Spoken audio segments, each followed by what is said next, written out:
Welcome. So now we'll go to the other section, which is ancient Babylon wealth secrets.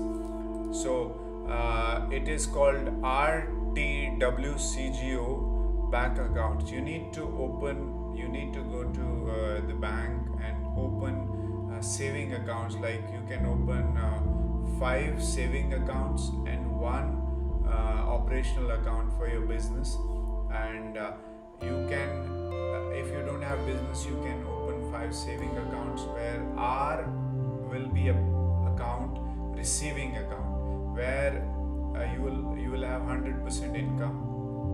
For example, this is an example number. So second is tax. You need to have tax account, where you will give the 30% accordingly, whatever bracket you fall in. You can give the 30% tax there. And then you have a wealth account, where you will put 10% at least. And then you have a charity account, where you will put 10%. Then you have a journal account, where you will put 10%.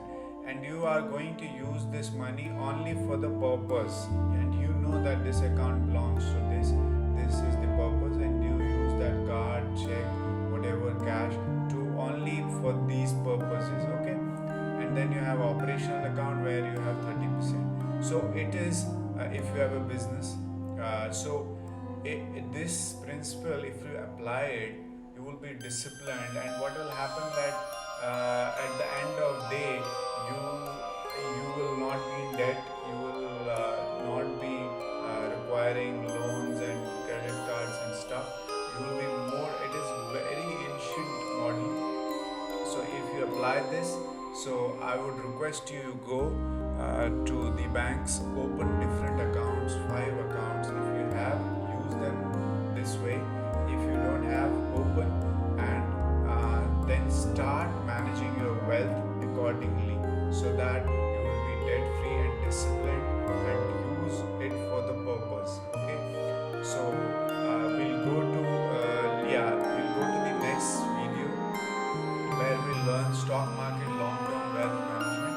So kindly rate us at Trustpilot. Also write in the comment section what you have learned. And if you have not rated, so you can rate it. If you have, then it's okay. So on Trustpilot, and write the comment section that what have you learned, how you're going to change your life, how you're going to apply these principles. These are invaluable principles. Thank you so